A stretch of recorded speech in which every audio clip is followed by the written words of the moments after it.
এই বাংলাদেশে একজন ব্যক্তি আছেন, নাম ডক্টর জাকির নায়ক। চিনেন আপনারা? কতক্ষণে চিনেন? এই ডক্টর জাকির নায়ক নভেম্বর মাসে বাংলাদেশে আসার কথা ছিল। আমাদের বাংলাদেশে কেউ কোনো আইন জারি করে নাই। ভারতের লোক বলছিল যে বাংলাদেশ জাকির নায়ক বাংলাদেশে আসতে পারবো না। আমাদের দেশের যিনি সরকার তাকে বলতে চাই যে যার দ্বারাই সিন্নি খেলেন মোল্লা চিনলেন না। কথা বলেন ঠিক কিনা? জাকির নায়ক উনি ওলামায়ে কেরামদের সাথে ইখতিলাফ থাকতে পারে, ইখতিলাফ ইসলামের সৌন্দর্য, কিন্তু উনি মুসলমান হয়ে মুসলমানের দেশে সফর করবে না তো ইসরায়েলে যাবে? কথা বলে কেন? আর আমার দেশের কিছু রয়ের এজেন্টরা আমার দেশের সরকারের কান ভারী করে ভারতের জনগণ চাই না বিদায় এই দেশে জাকির নায়ক আসতে পারবে না। কিন্তু আমি আমাদের দেশের যেই সমস্ত উচ্চ পর্যায়ে ক্ষমতাধর যারা আছে তাদেরকে বলতে যাই, জাকির নায়ক যদি বাংলাদেশে না আসতে পারে এই দেশের রামবাম চ্যাটার্জি মুখার্জির রয়্যাল এজেন্টরাও এই দেশে থাকতে পারবে না। কথা বলেন ঠিক কিনা? জোরে বলেন ঠিক কিনা? আমার মেয়েরা, আমার বন্ধুগণ, শুধু তা না, ডক্টর জাকির নায়ক বাংলাদেশে আসতে পারবে না। এই তো গত কয়েকদিন আগে ডিবিসি নিউজে দেখলাম আমাদের বাংলাদেশ চালায় এনএসআই এবং এনএসআই এর গোয়েন্দারা। এই এনএসআই এর গোয়েন্দার ভিতরে আপনার 60% গোয়েন্দা বড় বড় অফিসাররা রয়ের এজেন্ট। কিসের এজেন্ট? কথা বলেন কিসের এজেন্ট? এই দেশ আমরা 71-এর পরে এই দেশ থেকে আমরা এই দেশ রক্তাক্ত দেশটা আমরা আবার স্বাধীন করেছি। এই দেশটা অন্ধকার ছিল, আবার আমরা আলো জ্বালানোর চেষ্টা করতেছি। একটাই মাত্র কারণ, এই দেশে ভারতের রাজত্ব চলবে না, এদেশে কোরআনের রাজত্ব চলবে, এদেশে ইসলামের পতাকা উড়বে। আর আপনি ইসলাম দিকে মুসলমান হইয়া মুসলমানদেরকে সাপোর্ট না কইরা ইহুদিদেরকে করবেন, আপনাকেও ছাড় দেওয়া হবে না। আগামী দিনের বাংলাদেশ ইসলামের বাংলাদেশ হবে। এই দেশে চ্যাটার্জি মুখার্জি থাকতে পারবে না। কথা বলেন ঠিক কিনা? আমার ভাইরা, আমার বন্ধুগণ, এই জন্য মুসলমান যখনই আল্লাহর কোরআনুল কারীমের কাছে থাকবে, মুসলমান কোনোদিন কোরআনুল কারীমের কাছ থেকে মুখটা ফিরিয়ে নিবে না। এটা একদল বুদ্ধিজীবী জানে বিদায় ইসলামকে ঠেকানোর একটা মিশন নিছে। কিন্তু আমরা তাদেরকে বলতে চাই, আগামী দিনের বাংলাদেশ ইসলামের বাংলাদেশ, আগামী দিনের বাংলাদেশ কোরআনের বাংলাদেশ, আগামী দিনের বাংলাদেশ ইসলামী আন্দোলনের বাংলাদেশ। আগামী দিনে তোমরা জানো না এদেশে ইসলামের পতাকা উড়বে, তোমাদের খাওয়া থাকবে না। কথা বলেন ঠিক কিনা? গত রাত্রিবেলা আমি ওয়াজের থেকে আমার নিউজ দেখলাম, হায় হায় রে, এক একজন নমিনেশন পায় নাই বিদায় ডাক ডেকে ও নামাজ পড়ে না, ও সিডার। কথা কেন? ও সিটার, ও নামাজ পড়ে না, ও টিয়ামেরা খায়।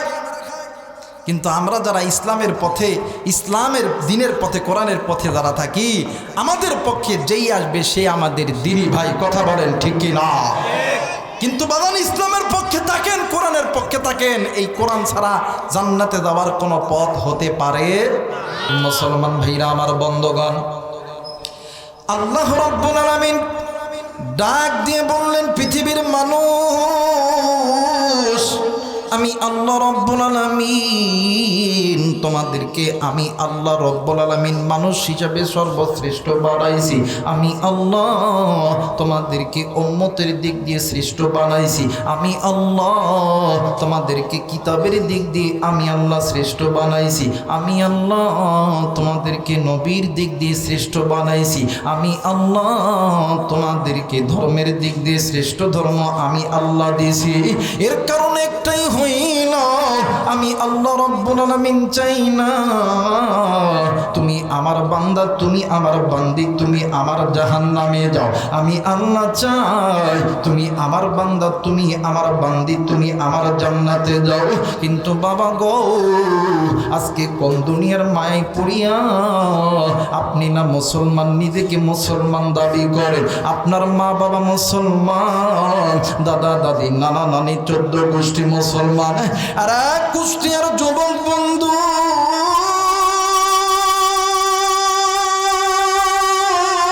মুসলমানের সন্তান হইয়া কেন কেন তুমি কোরআনুল কারীমের কাছ থেকে মুখটা ফিরে আনিলা? কেন তুমি জাহান্নামের পথে যাইতেছ? কেন তুমি আল্লাহর নির্দেশ মানতেছো না? আল্লাহ বলেন পৃথিবীর মানুষ শুনে না, আমি আল্লাহ রাব্বুল আলামিন বলে দিলাম, আমার আল্লাহ বলেন ওয়া মাইয়াশু আন যিকরির রহমানি নুকাইয়িদ লাহু শাইতানা ফাহুয়া লাহু করিন। বান্দা বান্দি শুনে না, আমার কোরআন যে বান্দা বান্দি মানবে না, এদের পরিচালক আমি আল্লাহ নয়, এদের পরিচালক হবে ইবলিস শয়তান। আর যারা আমি আল্লাহর কোরআন মানবে, এদের পরিচালক আমি আল্লাহ। ও বাজার বলেন তো দেখি, যাদের পরিচালক আমার আল্লাহ তাদের কোনো ভয় আছে? জোরে বলেন, কোনো ভয় আছে? এদের কোনো ভয় নাই, এদের কোনো চিন্তা নাই। আল্লাহ রাব্বুল আলামিন ডাক দিয়ে বললেন, ইমানদার বান্দা বান্দি শুনে না, আমি আল্লাহ রাব্বুল আলামিন বলে দিলাম, আমার আল্লাহ বলেন ওয়া আলাল্লাহি কাসদুস সাবিলি ওয়া মিনহা জাইর ওয়ালাউ শাআ লাহাদাকুম আজমাইন। ধরে বলেন আল্লাহু আকবার। আর একবার বলেন আল্লাহু আকবার। আল্লাহ বললেন পৃথিবীর মানুষ জাহান্নামের পথ আমি আল্লাহ চালু করছি। ওই বান্দা বান্দি যদি আমি আল্লাহর কোরআন ধরে নেয়, ওই বান্দা বান্দি যদি আমি আল্লাহর কোরআন মেনে নেয়, এদের পরিচালক আমি আল্লাহ, তাদের পরিচালক আমার আল্লাহ, তাদের কোনো ভয় নাই, চিন্তা নাই। আল্লাহ বলেন ওয়ালা তাহিনু ওয়ালা তাহজানু ওয়া আনতুমুল আলাউনা ইন কুনতুম মুমিনিন। এদের কোনো ভয় নাই, চিন্তা নাই, এদেরকে বিজয়ের মালা পরাইয়া দিবেন আমার আল্লাহ। একটু আওয়াজ করে বলেন সুবহানাল্লাহ। আল্লাহ তোমার জান্নাতে যাব, সবাই আল্লাহ তোমার। এই জান্নাতে যেতে চান না বাবা? কথা বলেন চান না? একটু বলেন না, আল্লাহ তোমার জান্নাতে যাব। জোরে, আল্লাহ তোমার জান্নাতে যাব। তোমার নবীর হুকুম মেনে, তোমার নবীর সুন্নাত মেনে, তোমার নবীর উপরে দরুদ পড়িব, আল্লাহ তোমার জান্নাতে যাব। জোরে, আল্লাহ তোমার বিধান মেনে নিয়ে, তোমার কোরআন মেনে নিয়ে জীবন চালাব। তোমার কোরআন মেনে নিয়ে, তোমার বিধান মেনে নিয়ে জীবন চালাব, আল্লাহ তোমার জান্নাতে যাব। জোরে, আল্লাহ তোমার। আল্লাহ বললেন পৃথিবীর মানুষ শুনে না, জান্নাতে যদি যেতে চাও, আমি আল্লাহর কোরআনটা তোমরা ধরে নাও। এর মুসলমান, আপনি না নিজেকে মুসলমান হিসেবে দাবি করে, আপনি জন্মগতভাবে মুসলমান, কেন মুসলমানের বাচ্চা হইয়া নিজে আল্লাহর কোরআন পড়েন না? নিজের স্ত্রী সন্তানকে আল্লাহর কোরআনের শিক্ষা দেন না? নিজের মা বাবা ভাই বোন আত্মীয় স্বজনকে কোরআনের শিক্ষা কেন দিবেন না? নিজের ব্যবসায়িক জীবনে, নিজের রাজনৈতিক জীবনে, নিজের চলতে ফিরতে, নিজের চাকরির জীবনে কেন আপনি আল্লাহর কোরআন ঢুকাইবেন না?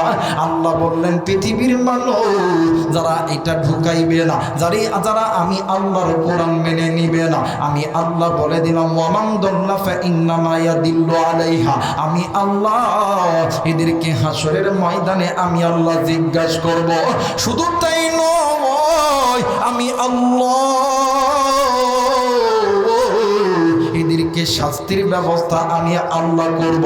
আর যেই বান্দা বান্দি আল্লাহর কোরআন মেনে নিবে, আমি আল্লাহ বলে দিলাম এদেরকে কোনো জিজ্ঞাসাবাদ করব না, এদের ঠিকানা আমি আল্লাহর পক্ষ থেকে জান্নাত। একটু আওয়াজ করে বলেন সুবহানাল্লাহ। মুসলমান ভাইরা আমার, বন্ধুগণ, আজকে আপনি আমি কোন দুনিয়ার মায়ায় পড়িয়া কোরআন থেকে দূরে আছি? এরা বন্ধু, একটু বাদান দিলটা নরম করে দিবেন গো বাবা। এই দুনিয়া থাকার জায়গা নয়, কেউ এই দুনিয়ায় চিরদিন থাকতে পারবো না। আরে কলিজার টুকরা যুবক, এরে কলিজার টুকরা মুরব্বী, কলিজার টুকরা মা, কলিজার টুকরা যুবতী বোন, ভাই গো, আজকে এই জান্নাতের বাগানে এসেছেন গো বন্ধু নেকি কামাইয়ের জন্য। কেন তুমি বাড়িতে যাবা? কেন তুমি নেকি কামাই না করিয়া বাড়িতে যাইবা? বাড়িতে যাইয়া হয়তোবা তুমি ঘুমাইবা, হয়তোবা একটু তুমি মোবাইল টিপবা, হয়তোবা তুমি তোমার বান্ধবীর সঙ্গে কথা বলবা, কিন্তু বাগানে একটা কথা মনে কইরা রাখবি, এই জান্নাতের বাগান থেকে যাইয়া যদি তুমি মারা যাও, তুমি মারা যাবা এইটারও কিন্তু গ্যারান্টি নাই। তুমি জিন্দা থাকবা এইটা কোনো গ্যারান্টি নাই। কত রাত বাড়িতে রাত 1টা 2টা পর্যন্ত জাগায়া থাকো, আল্লাহর কোরআনের মজমা চলতেছে, নবীজির হাদিসের মজমা চলতেছে, তুমি মুসলমান হইয়া আজকে এই কোরআনুল কারীমের কাছ থেকে মুখটা ফিরায় নিলা। আজকে তুমি প্রমাণ দিলা আসলে তোমার পরিচালক আমার আল্লাহ নয়, তোমার পরিচালক হইতেছে ইবলিস শয়তান। কথা বলেন ঠিক কিনা? মুসলমান ভাইরা আমার, বন্ধুগণ আমার, নবী বলেন এই দুনিয়া থাকার জায়গা নয়, কেউ এই দুনিয়ায় চিরদিন থাকতে পারবো না। এই দুনিয়া ছেড়ে আপনিও যাবেন, আমিও যাব। আমার নবী বলেন কুল্লু নাফসিন যায়িকাতুল মাউত, মৃত্যুর স্বাদ একদিন না একদিন সকলকেই ভোগ করতে হবে। আমার নবী বলেন কিন্তু গুনাহ লইয়া ওই কবরে যাইও না। যদি গুনাহ লইয়া যাও, এই কবর কারো জন্য জান্নাতের বাগান, কারো জন্য আবার জাহান্নামের আগুন, আবার কারো জন্য সাপ বিচ্ছুর ঘর, আবার কারো জন্য কবরের মাটির চাপ হয়ে দাঁড়াইবে।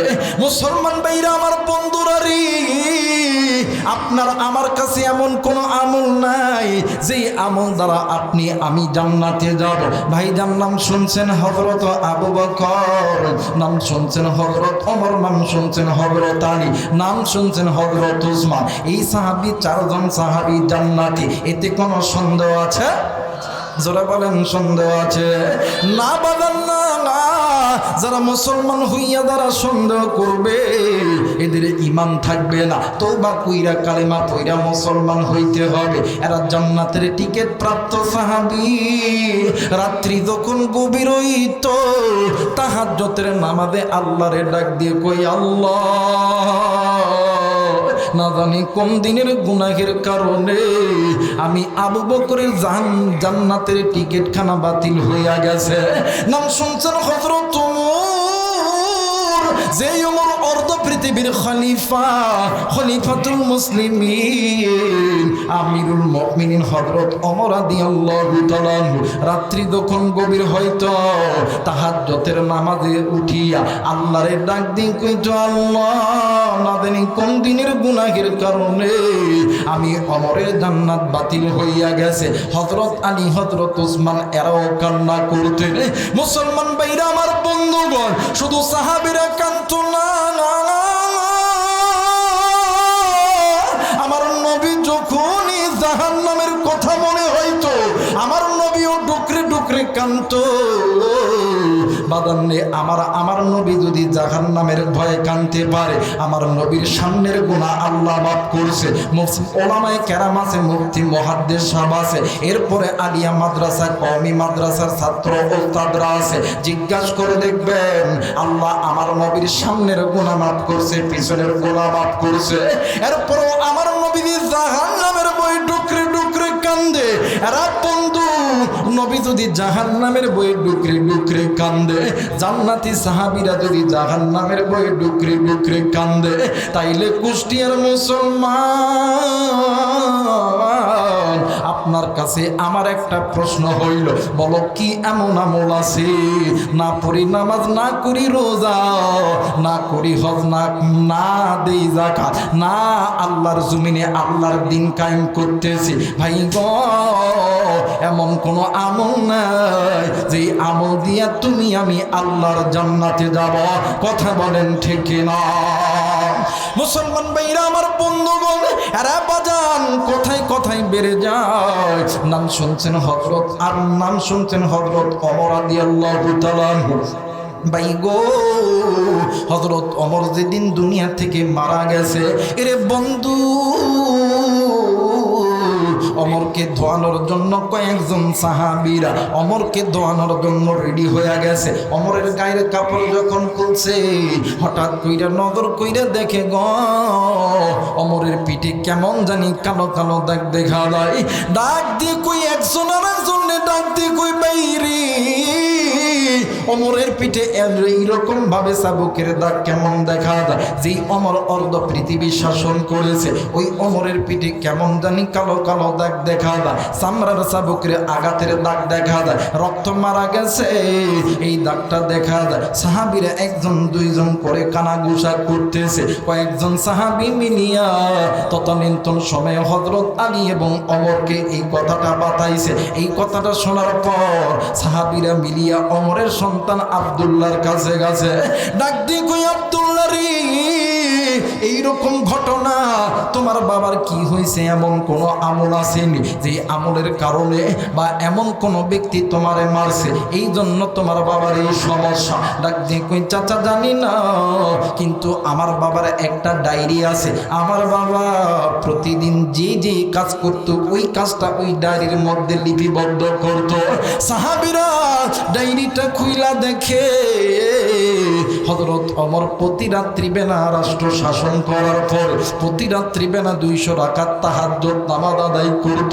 কোনদিন এই 200 রাকাত নামাজের মধ্যে যদি কমতি হইতো, হযরত ওমর নিজেই নিজের চামড়ার চাবুক লইয়া নিজেই নিজের পিঠে মারা ডাক দিয়ে কই, আল্লাহ, আমি এমন একজন গুনাহগার, আমি ওমর, তুমি আল্লাহর ইবাদতটা ভালো মতন করতে পারি না।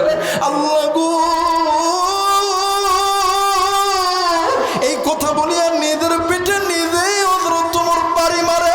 এরা মুসলমান, তারা যদি তাদের জিন্দেগি কোরআন থেকে, কোরআনের পক্ষে কাটায়, নবীর পক্ষে কাটায়, আজকে তুমি আমি মুসলমান হইয়া মুসলমানের পক্ষে না থাইকা তুমি আমি ঈশ্বরের পক্ষে দৌড়াই। কথা বলেন ঠিক কিনা? সূরার পক্ষে দৌড়ানো যাবে না, কোরআনের পক্ষে থাকতে হবে। এই কোরআনের পক্ষে থাকতে হবে নির্দেশ কার? জোরে বলেন, নির্দেশ কার? এই জন্য ভাই গো, মুনাফিকি করা যাবে না, মুনাফিকি করা যাবে না, কোরআনের পক্ষে থাকতে হবে। কে কে থাকতে রাজি আছেন? 2 হাত উঁচু করে আল্লাহরে দেখান। নারায়ে তাকবীর! আমার ভাইরা হাতটা নামান। এতে কি আপনারা কষ্ট হইতেছে? আমি কি দোয়া করে দেব? আপনারা কি চলে যাবেন? বাদান, কোরআনের সঙ্গে মুনাফিকি করবেন না, দুনিয়াও বরবাদ, আখিরাতও বরবাদ। কথা কয় না কেন? এই তো বাদান, কিছুদিন পরে ভোট আসতেছে, দেখবেন আমাদের সমাজে কিছু কিছু মুনাফিক আছে। কথা কয় না? আছে না বাদান? দেখবেন চায়ের দোকানে চা খাইব, যখন দেখবেন আওয়ামী লীগের লোক আসবো, হ্যাঁ ঠিক করছিস বাস্তা, হুজুর করে ফিটানো দরকার, রাজাকার ঠিক করছস, আবার জেলে দে। কথা পারে কেন? এই পার্টি যখন চলে যায়, আর এক পার্টি আস, এই বেটা ভালো করে খা, চাটা খাইয়া ভালো করে মুখ টুক মুছে কি করছে? মায়াটার স্বামী নাই, মায়ারে একলাই পারে বন্ধ করছে। এই লোক ভাই হাই রে চাচা, তো আমগো ধরেন লোক, আই দেখ চাচারে তাড়াতাড়ি আপেল কমলা দে, জলদি করে দে। এই আপেল কমলা যখন খায়, খেয়ে দেয়, যখন আমাদের কোরআনের পক্ষের লোক, ইসলামী আন্দোলনের লোক যখন যায়, ডাক দেখা শালেমদেরকে গ্রেফতার করছে, কি না কষ্ট। কথা কয় না কে? যারা কয় না কে? এই মুনাফিকে আছে না নাই? যারা বলেন আছে না নাই? বাদান, কোরআন ছাড়া সব কিছু জাহান্নামের ঠিকানা। কথা বলেন ঠিক কিনা? দেখবেন এই সামনে আসতেছে, আপনাদেরকে কত প্রতিশ্রুতি দিবে। ভাই সমস্যা না আছি? কথা কয় না কে? যারা কয় না কে? এই জন্য আমি একটা কথা বলে যাই যে, যাই লঙ্কাই সেই হয় হনুমান, কারে কি দে বলি ভাই সকলই সমান। কথা কয় না কে? যারা কয় না কে? আমার ভাইরা, আমাদের দেশে তো কিছু হুজুররা আছে, হাই হাই রে টাকার লোভ, ফকির, 1 লাখ 2 লাখ টাকার লোভে আমার ভাইরা আমার বন্ধুগণ গণতন্ত্রকে হালাল বলে ফতুয়া দেয়। আল্লাহর কসম তুই ময়রা দেখ রে ফকিন্নির বাচ্চা, আল্লাহর জাহান্নামে জ্বলতে হবে। কথা বলেন ঠিক কিনা? আমার ভাইরা আমার বন্ধুগণ, এই জন্য আমি বলতেছি ক্ষমতা ক্ষমতা চাইও না। দেখবেন আমাদের সমাজে দেখবেন যখন ভোটের সময় আসে সুদ করে কথা কয় না। কালকে থেকে সমস্ত দলের তো নমিনেশন কমপ্লিট আছে না বাবা, কথা কারা আছে না? দেখবেন কাল থেকে দেখবেন কত কি খাবেন। আর আমাদের পাবলিক গুলো তো পাগল, কিরে তোর পিছনে 50 টাকা খরচ করছে, তুই কি মনে করছস ওই টাকা কই দে তোর থেকে উঠেইব। কথা কয় না কেন? 500 টাকা 1000 টাকা দিয়ে ভোট বিক্রি করে, কথা কয় না? ভোট বিক্রি করার পরে ওই টাকা নিয়ে তারা কই থেকে পাইব? পরে যায় যখন একটা কার্ড নিতে যায় 5000 দেওয়া লাগবে। হ্যাঁ অমুকটাতে ভালো নাই কে হয়, কথা কয় না কেন? টাকা ছাড়া ভোট একটা আমানত, একজন ভালো মানুষকে দাও, দেখা দাও। আর যদি না দাও, যে যাই লঙ্কায় সেই হাই হনুমান, কারে কি দে বলি ভাই সকলি সমান, কথা কয় না? হাইরে পাটা পোটা ঘষা ঘষি দপা সারা মরিদ, নেতা নেতা গুতা গুতি কাম সারাই আমাদের, কথা কয় না? দল আসে দল যায়, বাড়ি হয় কেনাডায়, কথা কয় না কে? দেশে আমরা যারা হুজুর আম ঘুরে বেড়ে কি কেনাডায় আছে, কথা কয় না? দল আসে দল যায়, বাড়ি হই কেনাডায়, যে যাই লঙ্কায় সেই হই হনুমান, কারে কি দে বলি ভাই সকলি সমান, কথা বলেন ঠিক কিনা? আশ্বাস বাণী দিয়ে ভোট নেয় আমাদের, ক্ষমতায় গেলে পরে বাজ দেয় আমাদের, কথা কয় না?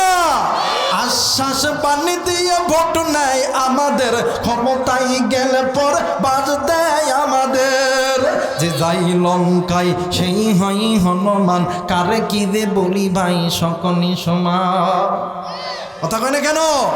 আমার ভাইরা আমার বন্ধুগণ, এই জন্য ইসলামের পক্ষে কোরআন মানতে হবে। এই কোরআন যারা মেনেছে, এই দুনিয়ার জমিনে আসমানের নিচে জমিনের আসমানের নিচে জমিনের উপরে এই কোরআনকে যারাই মেনে নিছে, নবীকে যারাই মেনেছে, আল্লাহ তাআলা তাদের দুনিয়াটাও জান্নাত বানাইছে, আখিরাতটাও জান্নাত বানাইছে। জোরে বলেন আল্লাহু আকবার।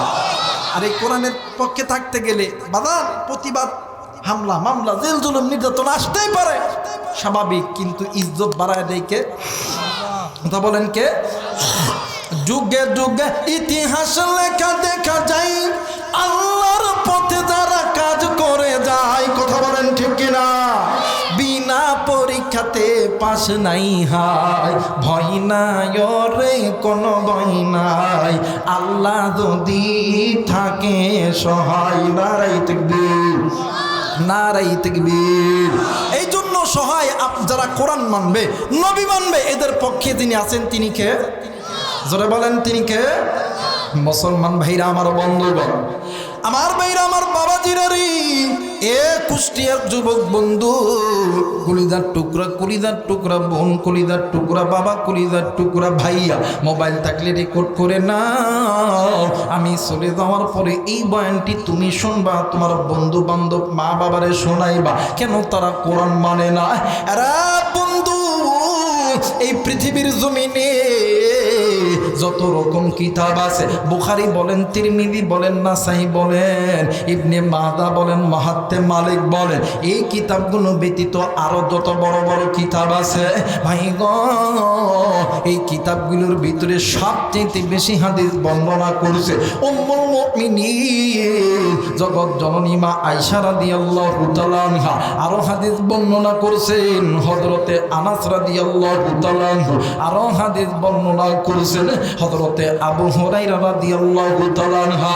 আরে বন্ধু, হযরতে আনাস রাদিয়াল্লাহু তাআলা আনহু থেকে বর্ণিত হযরত আবু বকর রাদিয়াল্লাহু তাআলা আনহু একদিন কুফা সফরে গেছেন, যাইয়া দেখে রাস্তার ধারে একটা লাশ মানুষগুলি দাঁড়ায় আছে, ওই লাশের জানাজা করতে হবে। ভাইজান পথযাত্রী কিছু মানুষ হযরত আবু বকরকে ডাক দিয়ে কই, আবু বকর, আমরা এই লাশের জানাজাটা করার জন্য আলেম পাইতেছি না, ভালো কোনো হুজুর পাইতেছি না। হযরত আবু বকর ডাক দিয়ে কই বাইরে, আমি তো কুবাতে নতুন, আমি তো চিনি না এই বান্দাটা মুসলমান কিনা, এই বান্দা কি আল্লাহর সঙ্গে নাফরমানি করছে কিনা। ভাইজান হযরত আবু বকর যখন এই কথা বলছে, কয়েকজন লোক ডাক দিয়ে কই বাবা গো, ও বাবা, ও বাবা, এই লোকটা নিঃসন্দেহে মুসলমান, শুধু যেমন তেমন মুসলমান নয়, এই লোকটা যখনই আল্লাহর ঘর মসজিদ থেকে আল্লাহর আহ্বানে যখন সাড়া দেয়, এই মানুষ দুনিয়ার সমস্ত কর্মব্যস্ততা ছেড়ে দিয়া আল্লাহর ঘরে আল্লাহর ডাকে সাড়া দিতে যায়। একটু আওয়াজ করে বলেন সুবহানাল্লাহ। মুসলমান ভাইরা আমার, বন্ধুগণ, হযরত আবু বকর আর কিছু শুনলেন না। এইবার হযরত আবু বকর ডাক দিয়ে কই বাবা গো, আমি এই আমি এই মৃত ব্যক্তির লাশটা একটু দেখতে চাই। হযরত আবু বকর নজর কইরা দেখে আল্লাহর বান্দার চেহারা কালো, একটা কুৎসিত চেহারা। হযরত আবু বকর লাশটা দেখাইয়া নিজে জানাজা করলেন, নিজে আল্লাহর বান্দারে কবরের মধ্যে দাফন করলে, নিজে হাতে কবরে নামাইলেন। এরা বন্ধু, কবরে যখন দাফন কাফন যখন শেষ হয়ে গেছে, হযরত আবু বকর সহ মানুষজন যখন চলে আসবে, ইতিমধ্যে একজন বৃদ্ধ মহিলা লাঠিতে লাঠির উপর বড় করিয়া খুব আস্তে আস্তে ধীরে ধীরে আসতেছে। হঠাৎ করে হযরত আবু বকর নজর কইরা দেখে এই বৃদ্ধ মহিলা কেমন জানি ডুকরে ডুকরে কাঁদতেছে। আবু বকর ডাক দিয়ে কই মাগো, আপনি কেন কান্দেন গো মা? ডাক দিয়ে কই বাবা গো, আমি এমন একজন নারী, আমি এমন একজন হতভাগিনী মা, এই দুনিয়ার জমিনে আমার স্বামী নাই, এই দুনিয়ার জমিনে আমার মাও নাই, বাবাও নাই, শ্বশুর নাই, শাশুড়ি নাই। একটাই মাত্র কলিজার টুকরা সন্তান, এই সন্তানও মারা গেছে। এই পৃথিবীর জমিনে ওই মা বাবার সবচাইতে বড় কষ্ট, যেই মা বাবার কাঁধে সন্তানের খাটিয়াটা উইটা কবরস্থানে লইয়া যায়, যেই মা বাবা জিন্দা থাকতে সন্তান মারা যায়। ভাইনে হযরত আবু বকর ডাক দিয়ে কই মা গো, আমি আপনার কথাটা বুঝতে পারলাম না। ডাক দিয়ে কই বাবা গো, তুমি যে লাশের জানাজাটা করলা, এই লাশটা যে সন্তানকে তুমি কবরের মধ্যে দাফন করলা, এই সন্তানটা আমার সন্তান। ও বাবা, আমি আমার সন্তানরে চিনি, আমি আমার সন্তানরে ছোটবেলা থেকে দেখে আসতেছি, আমি আমার সন্তানরে ছোটবেলা থেকে চিনি। কিন্তু বাবা গো, মৃত্যুর পরে আমি আমার সন্তানকে একটা নজর দেখি নাই। বাবা গো, আমি বৃদ্ধ মানুষ, তোমার কাছে অনুরোধ, আমি আমার সন্তানকে একটা নজর দেখব।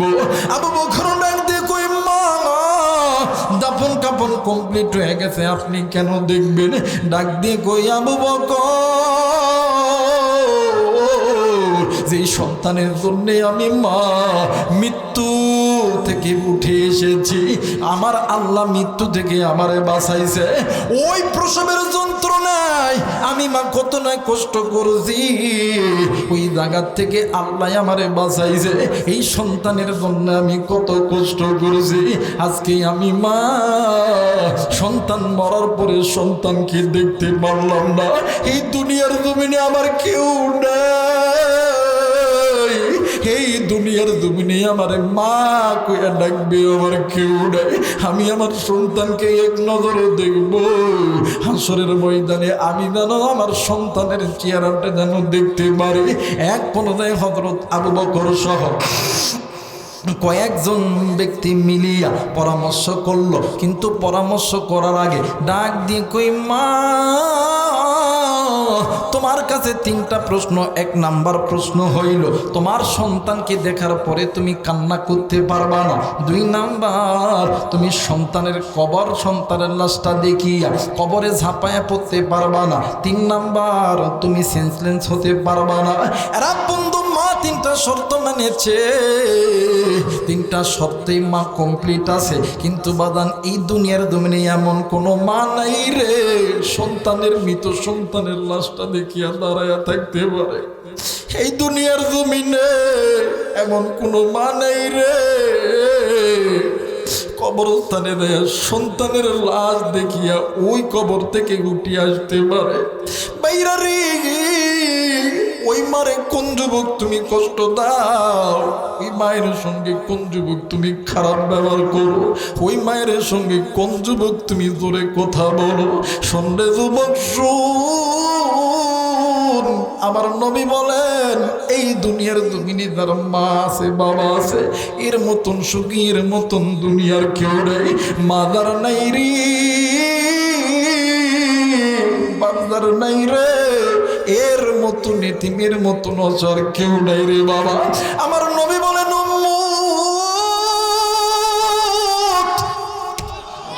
দুনিয়ার জমিনে যারা তোমাদের মা নাই তোমরা যেমন এতিম, আমার নবীরও কিন্তু মা নাই, আমি নবীও কিন্তু এতিম। যাদের তোমাদের বাবা নাই তোমরা যেমন এতিম, আমি নবী এতিম।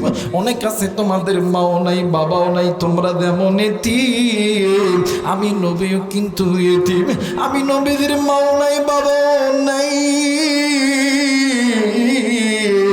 আমি নবীদের জন্মের পূর্বে বাবা হারাইছি। ভাইজান 6 বছর বয়সে বাবার কবর দেখতে দেয়া মা আমেনারে চির বিদায় কইরা ফেলাইছি।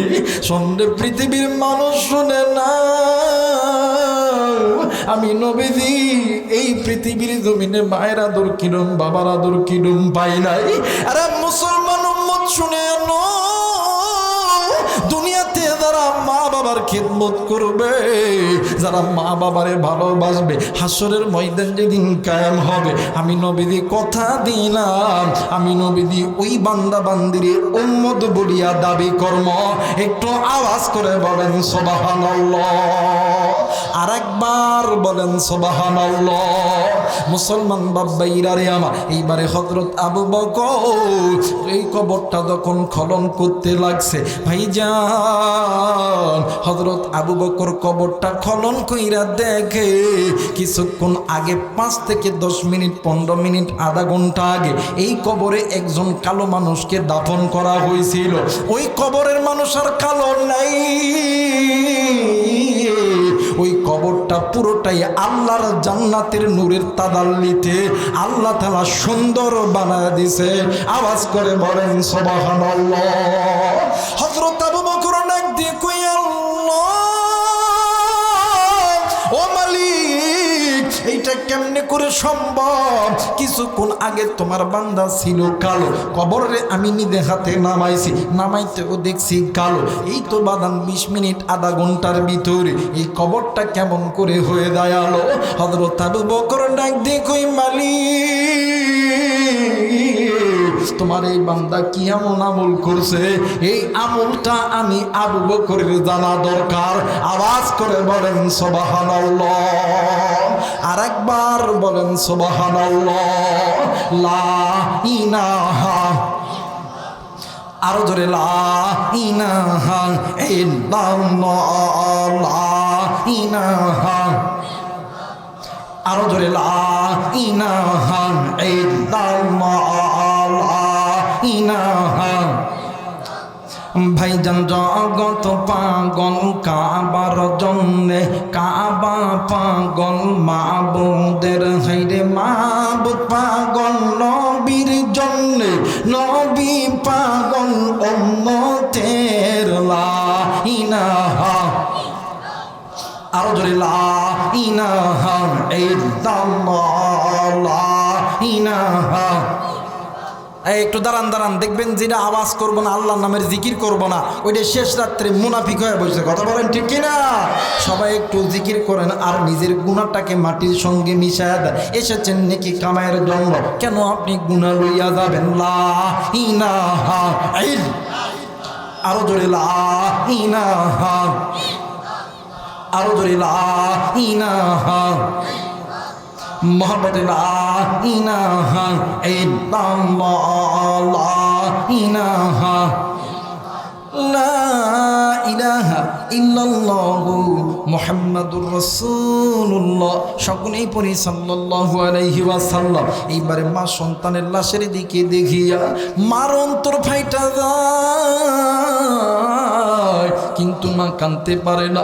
এরে বন্ধু, মা বাবা তোমার আমার জন্য কত কত কত বড় বড় বড় বড় সমস্যার সম্মুখীন হয়েছে। এমনও সময় গেছে ঘরের ভিতরে চাউল নাই, একবার মানে মা খাইলে সন্তান খাইতে পারবে না, বাবা খাইতে পারবে না। মা আর বাবা নিজে পানি খাইয়া আছে, তোমারে আমারে ভাত খাওয়াইছে। ভাইরে, বাবা অসুস্থ, তুমিও অসুস্থ, বাবার কাছে একজনের ওষুধ কিনার টাকা আছে, বাবা তোমারে ওষুধ খাওয়াইয়া সুস্থ করছে,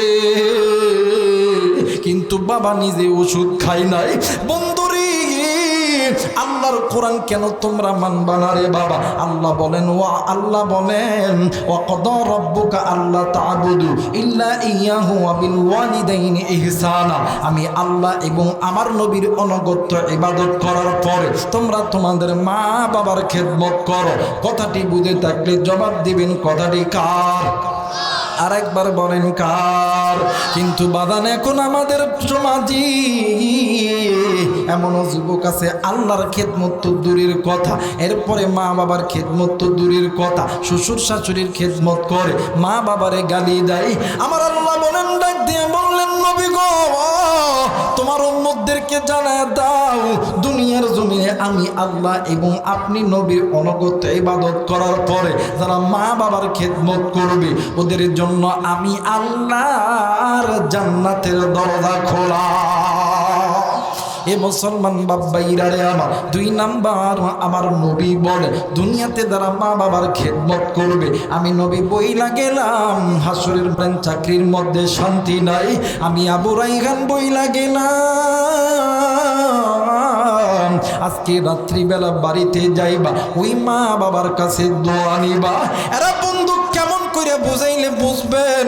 বুঝানোর তো কোনো ভাষা আমার কাছে নাই। আল্লাহর কোরআন আমার হাতে আছে, এই কোরআনটা মাথায় নিয়ে বলতেছি, ওই মা আর বাবা সন্তানের জন্য আল্লাহর কাছে দোয়া করবে, আমার আল্লাহ সঙ্গে সঙ্গে দোয়া কবুল কইরা নিবে।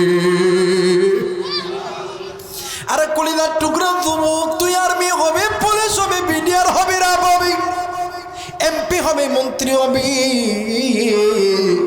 আমি আবু রাইহান কোরআন মাথায় নিয়ে বললাম, ওই মা বাবার কাছে দোয়া নে, ওই মা বাবা যা বলবে আল্লাহ তাই কবুল করবে।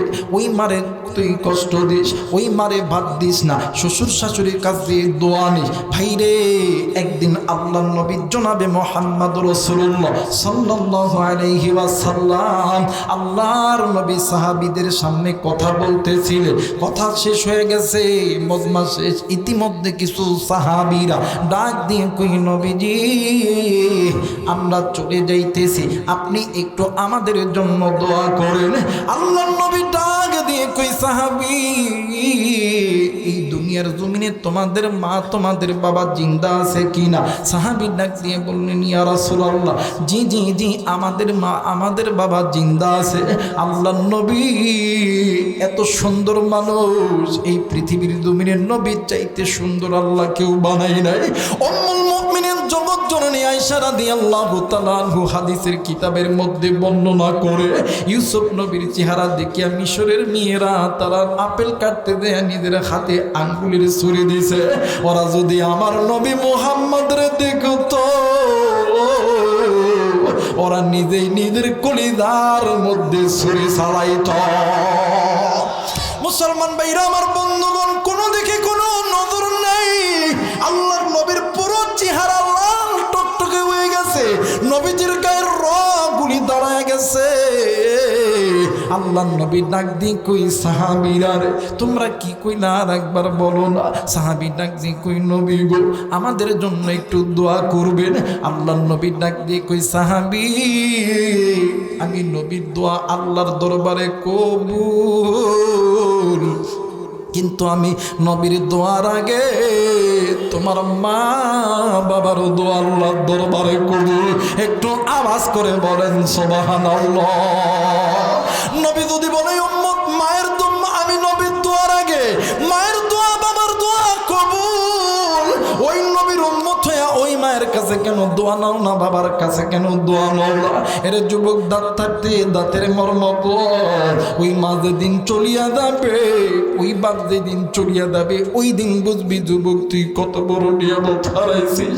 কোন মাইরে তুই কষ্ট দিস, কোন বাবারে তুই কষ্ট দিস। আমার আপনার নবী জনাবে মুহাম্মদ রাসূলুল্লাহ সাল্লাল্লাহু আলাইহি ওয়াসাল্লাম একদিন রাস্তা বয়ে হেঁটে হেঁটে যাইতেছিলেন। হঠাৎ করিয়া নবীদের কানে কেমন জানি আওয়াজ আসতেছে, বাঁচাও বাঁচাও, আমাকে তোমরা বাঁচাও। আল্লাহর নবী সামনে তাকায়, পিছনে তাকায়, ডানে তাকায়, হঠাৎ করে বাম দিকে মাটির নিচে নজর কইরা দেখে আল্লাহর নবী যেই জায়গায় দাঁড়ায় আছে ওই জায়গার মাটি কেমন জানি থরথর করে কাঁপতেছে। ওই জায়গার ভিতর থেকে কে যেন ডাক দিয়ে কই, বাঁচাও বাঁচাও, আমি এই কবরে আযাব সহ্য করতে পারি না। ভাই রে, আল্লাহর নবী দুইটি হাত উত্তোলন করিয়া ডাক দিয়ে কই, আল্লাহ। মায়া কইরা ডাক দেন না, বলেন না আল্লাহ।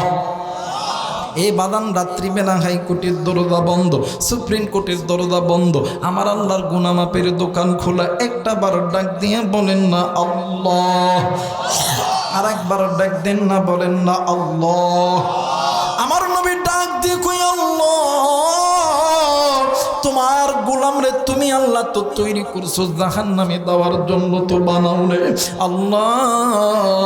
তোমার বান্দার কবরে আযাব হয়, আমি তো রহমতের নবী, আমি তো রহমতের নবী, আমি রহমতের নবী হইয়া কি সহ্য করতে পারি আমার উম্মতের কবরের আযাব? আল্লাহ, আমি নবী বলতেছি, তুমি আমার এই উম্মতের কবরে আযাব মাফ করে দাও। একটু আওয়াজ করে বলেন সুবহানাল্লাহ। এই মুসলমান বাবাইরা, ইতিমধ্যে জিবরাইল আমিনকে আমার আল্লাহ পাঠাইছে। ডাক দিয়ে কই, জিবরাইল জলদি করে যাও, আমার বন্ধু নবী মুহাম্মদকে বলো আমার নবী যত দোয়া করবে সব দোয়া আমি আল্লাহ কবুল করব। যখনই যেই দোয়া করবে আমি আল্লাহ কবুল করব। কিন্তু রে জিবরাইল, আমার নবীকে বলো আজকে এই যে ব্যক্তির জন্য আমার নবী দোয়া করছে, এর দোয়া আমি আল্লাহ কবুল করতে পারবো না। আল্লাহর নবী কথাখানা শোনার পরে ডাক দিয়ে কই, আল্লাহ কেন কবুল করতে পারবেন না? ডাক দিয়ে কই, বন্ধু একটা কথা শুনে না, দুনিয়ার জমিনে মা বাবা যদি সন্তানের জন্য চোখের পানি ছেড়ে দিয়া আমি আল্লাহর কাছে বদদোয়া করে আমি আল্লাহর আরশে আযীম কেঁপে যাই, এই জন্য আমি আল্লাহ তো মায়ের দোয়া কবুল কইরা নিছি। মায়ের দোয়ার বদৌলতে আমি তার কবরটা আযাবের জায়গা বানাইছি। এখন যদি জান্নাত বানাইতে চাও তাইলে ওই মায়ের কাছ থেকে দোয়া নাও। আর কলিজার টুকরা বন্ধু, আজকে তুমি কোন মায়ের মোহাব্বত করো না,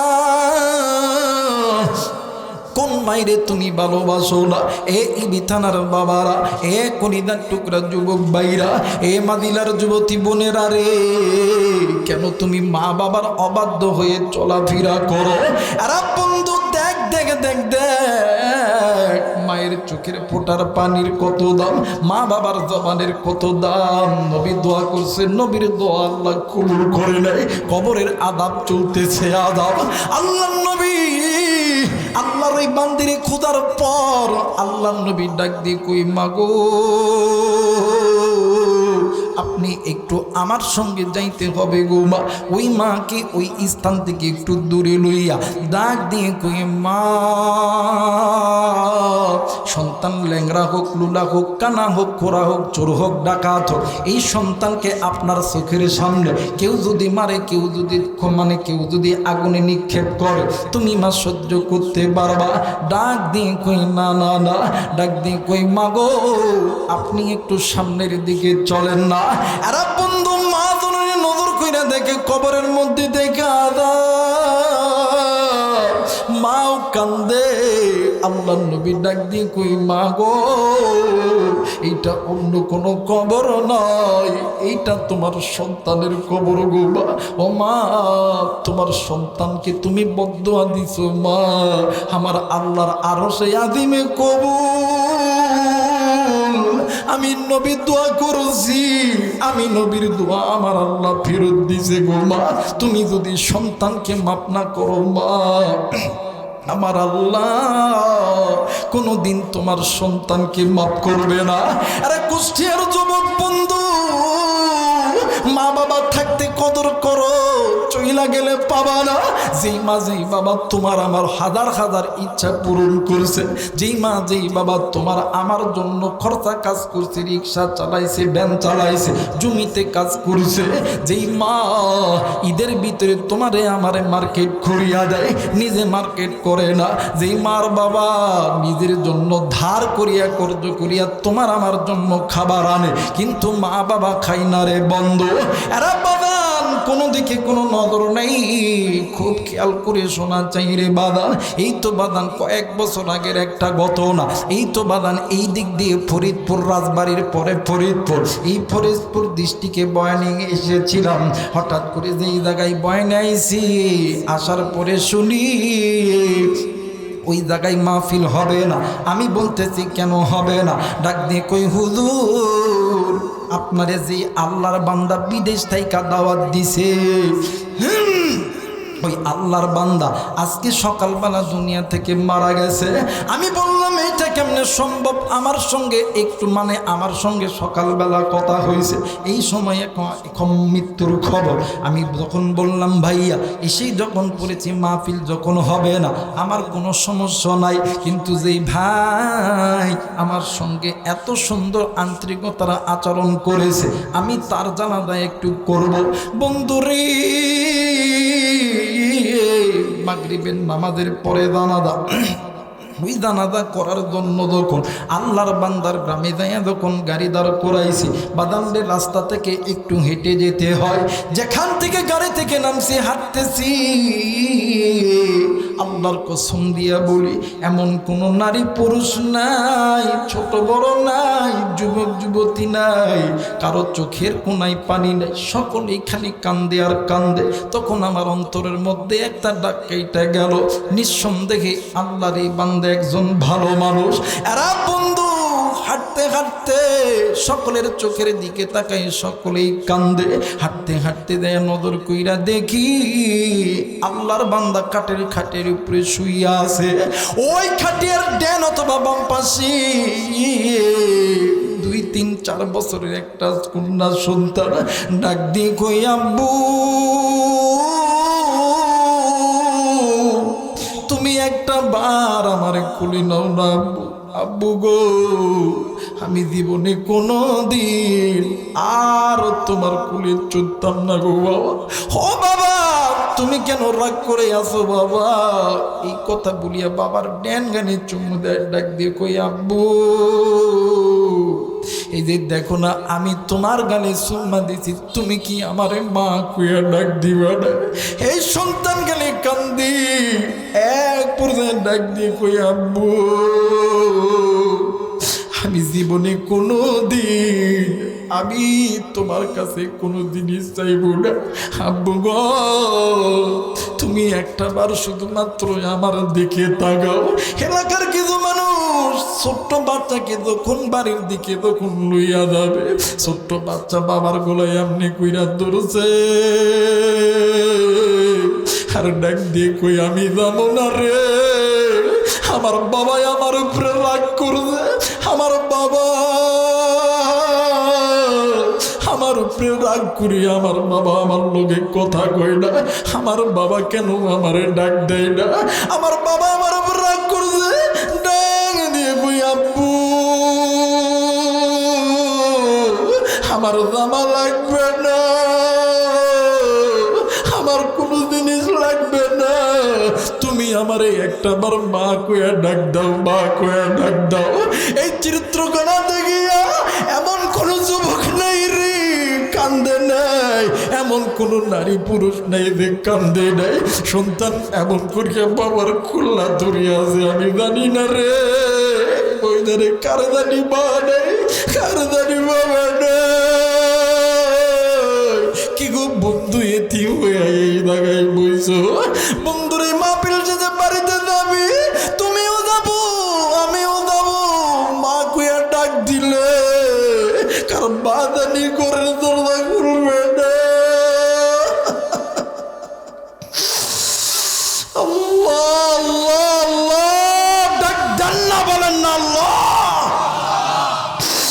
জানি না রে, কে জানো আব্বা কইয়া ডাক দিবে, আব্বা তার জন্য ঘরের দরজা খুলবে না। বাইরে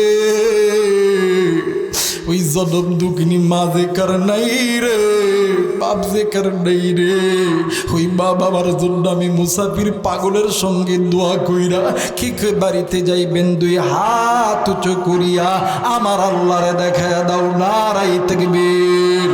আল্লাহ তুমি নজর কইরা দেখো, পিতা মাতার নেককার সন্তান হাত উঠাইছে, আল্লাহ হাতগুলো কবুল করিয়া নাও। যে সন্তান পিতা মাতার নেককার সন্তান যারা মা বাবার জন্য দোয়া কইরা যাবে, নাফরমান সন্তানগুলো দোয়া করবে না, এরা নিজ ইচ্ছায় চলে যাবে, হাতটা না মানলে বন্ধ। কিন্তু একটা কথা বইলা যায়, আজকে যদি তুমি আমি যদি মায়ের জন্য বাবার জন্য দোয়া না করি, একদিন তুমি আমিও বাবা হব, তুমিও মারা যাবা, আমিও মারা যাব। আল্লাহর কসম দিয়া বলি, ওই মা তুমি আমি যখন মারা যাব, ওই সন্তান জীবনে তোমার আমার জন্য দোয়া করবে না। এইবারে আল্লাহ নবী ডাক দিয়ে কই, মা তুমি দোয়া করবা। মা দোয়া করছে রে বন্ধু, আমার আল্লাহ কবরের আযাব মাফ করে দিয়েছে। আওয়াজ করে বলে না আল্লাহু আকবার। মুসলমান ভাইরা আমার বন্ধুগণ, মনে আছে কিনা জানি না, কালো মানুষ ধরা হইল, আবু বকর চিন্তার মধ্যে পইরা গেল রে বন্ধু। আমি এই কথা অবশ্যই বলবো, কিন্তু আমি দেখেছি অনেক মুরব্বী কেঁদেছে, অনেক যুবক ভাইরা কেঁদেছেন রে বন্ধু। ভাই রে, এই চোখের পানিতে তুমি একটা ফোঁটা পানি ফেলাইয়া দিছ, আমার অন্তর সাক্ষী দেয় আজকের মাহফিল কবুল আর কবুল, কবুল আর কবুল। এই কথা শুনিয়া হয়তো বা অনেক যুবক কেঁদেছ, অনেক যুবতী বোনেরাও কেঁদেছ, অনেক মাও কেঁদেছে। আজকের মাহফিল কবুল, কবুল মাহফিলি। আমি মুসাফির মায়ের জন্য বাবার জন্য দোয়া করব। বাজান রে, এইবারে হযরত আবু বকর রাত্রিবেলা ঘুমের গভীরে গেছে। বাজান রে, ঈশান নামাজের পরে নবীর উপরে দরুদ পড়তে পড়তে ঘুমাইতেছে। ঘুম যখন চলে এসেছে, হযরত আবু বকর নজর কইরা দেখে আল্লাহর বান্দা যুবক আমার নবীজির সঙ্গে বসা আছে। একটু আওয়াজ করে বলেন সুবহানাল্লাহ। মুসলমান ভাইরা আমার বন্ধুরা রে, আমার নবী স্বপ্নের মধ্যে ডাক দিয়ে কই, আবু বকর তুমি কি চিন্তা করতেছো বলো না। এইবারে আবু বকর স্বপ্নের মাধ্যমে নবীকে, তোমার এই বান্দা কি এমন আমল করছে বলো না।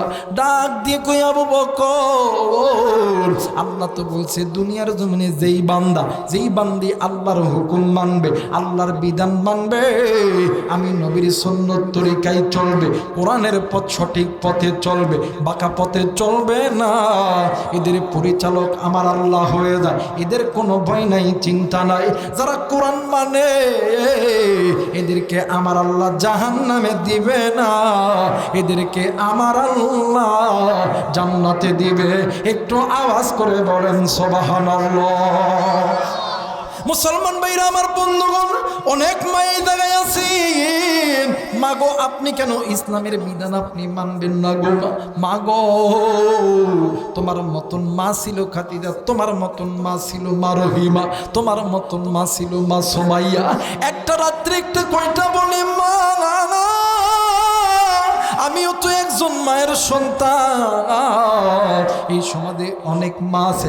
মা গো তুমি নামাজ পড়তে চাও না, মা গো তুমি পর্দা করতে চাও না, মা গো তুমি কেন স্বামীর খেদমত করতে চাও না, মা গো খেদমতে খোদা মিলে না, মা গো মোবাইলটাকে রেকর্ড করে নাও গো মা। তোমার মতন মা ছিল, তোমার মতন বোন ছিল, তোমার মতন ভাবি ছিল আইয়ুব নবীর বিবি রহিমা।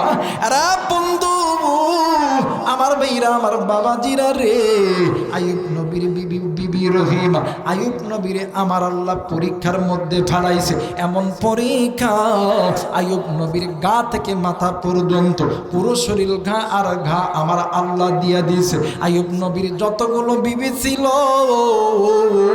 আইয়ুব নবীরে ছেড়ে চলে গেছে, কিন্তু সতী নারী রহিমা আইয়ুব নবীরে ছেড়ে যায় নাই।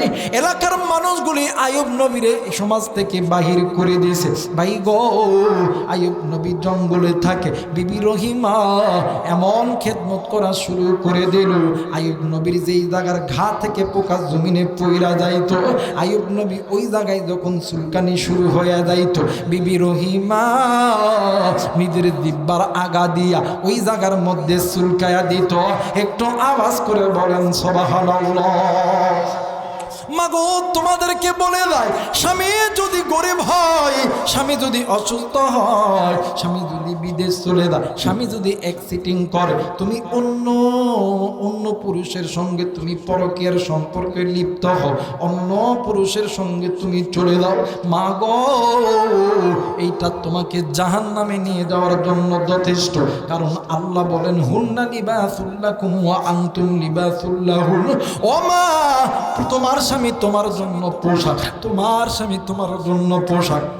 পুরুষ যারা আছেন, আপনার স্ত্রী আপনার জন্য পোশাক। স্বামী যতক্ষণ না পর্যন্ত আপনাকে ছেড়ে না দিবে, ততক্ষণ পর্যন্ত আপনি অন্য কোথাও যাইয়া যতই বিয়ে করে, যতই কিছু করে, ইসলামের বিধান হইল তালাক হবে না। আপনার জেনা করার, আপনি যতবার মিলামিশা করবে ততবার জেনা হয়ে যাবে।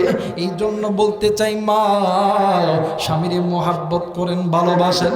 তোমার মতন মা ছিল আইয়ুব নবীর বিবি রহিমা, তোমার মতন বোন ছিল বিবি রহিমা। বাদান্নে আমার এমন স্বামীর পাগল ছিল। বর্তমান আমার সমাজে এমন কিছু মেয়েরা আছে, ভাইজান দেখবেন বিয়ের আগে চুলটা কাটিং সাটিং করতো। ভাই গো, কয়েকজন নারী চুলের জন্য জান্নাতে যাবে। একটা রাত্রিতে কয়টা বলি, একটা কথা আমি আপনাদেরকে বলে দেয়, বিবি রহিমার চুলটা অনেক বড় ছিল, সুন্দর ছিল। এই সুন্দর চুলটা ধরিয়া আইয়ুব নবী শক্ত কিছু দিয়া দাঁড়াইতে পারত না। বিবি রহিমা মাথার চুলটা ছেড়ে দিত, আইয়ুব নবী চুলটা ধরিয়া আইয়ুব নবী দাঁড়াইতো। আজকে এত সুন্দর চুল, মাগো বনগো শুনিয়া নাও, যেই নারীর যত বড় চুল হবে, তোমার স্বামী তোমারে তত বেশি ভালোবাসবে। আর স্বামীরাও শুনে নাও, যেই মেয়েটির চুল বেশি বড়, ওই মেয়েটা তোমারেও বেশি ভালোবাসবে। এই কারণে দেখবেন মুরব্বীরা যখন ছেলের জন্য যখন বউ দেখতে যায়, সর্বপ্রথম কিন্তু মাথার চুল দেখে। কথা বলেন ঠিক কিনা? জোরে বলেন ঠিক কিনা? মাগো দেখেন, বিবি রহিমা আইয়ুব নবীর ঘরে খানা নাই। বিবি রহিমা কই পাবে খানা? বিবি রহিমা এলাকায় অঞ্চলে চলে গেছে, ডাক দিয়ে কই, কেউ আসনি? আল্লাহর রাস্তে আমার স্বামী আইয়ুবের জন্য একটু খানা দিবানি। কেউ খানা দেয় না। সবাই ডাক দিয়ে, তুই রহিমা রে, রহিমা খানা দিব, একটা শর্ত হইল, তোমার চুলটা দেখতে অনেক সুন্দর, ওই চুলটা আমাদেরকে কেটে দিবা। আমরা ওই চুলটা নিয়ে তোমাকে আমরা খানা দিব। ভাই রে, স্বামীর কথা ছাড়া বোন তোমার মাথার চুল কাটা হারাম, স্বামীর কথা ছাড়া তোমার মাথার চুলটা কাটা হারাম। এরা বন্ধু, বিবি রহিমা সকাল থেকে সন্ধ্যা পর্যন্ত সমস্ত ঘরে ঘরে গেছে, কোথাও খানা পাই নাই। বিবি রহিমা আল্লাহরে ডাক দি কই, আল্লাহ আমার অসুস্থ স্বামীর পেটে খানা নাই, আমার স্বামী যদি খানা চায়, আমি আমার স্বামীরে কি দিয়ে খানা দিব আল্লাহ? ওগো মালিক, আমি আমার স্বামীর জন্য, স্বামীর পেটের খাবার জোগানোর জন্য আমি আমার নিজের চুলটা কেটে দিলাম। রহিমা যখন নিজের চুলটা কেটে দিয়েছে, এই দিন শয়তান একটা মানুষের সুরত ধরিয়া আইসা আইয়ুব নবীরে বলতেছিলেন, আইয়ুব রে, তোমার বিবি রহিমা এলাকায় যায় চুরি কইরা ধরা পড়ছে। শুধু ধরা পড়ে নাই, এলাকার মানুষ তোমার রহিমার মাথার চুলটাও কেটে দিয়েছে।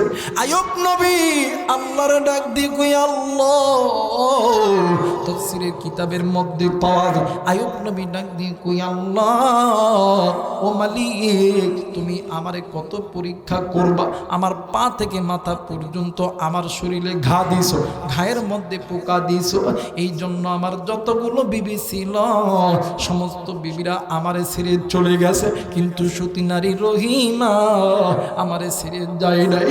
আমার পেটের খানা জোগাড় করতে দেয়া আমার বিবি নাকি চুরি করছে রে আল্লাহ, তুমি আর কত পরীক্ষা নিবা।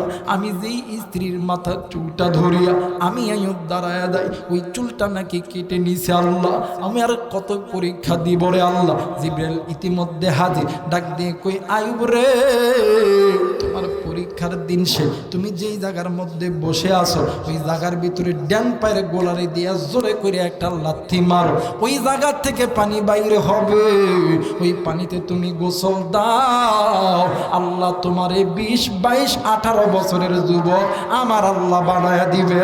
আওয়াজ করে বলেন আল্লাহু আকবার। আর একবার বলেন আল্লাহু আকবার।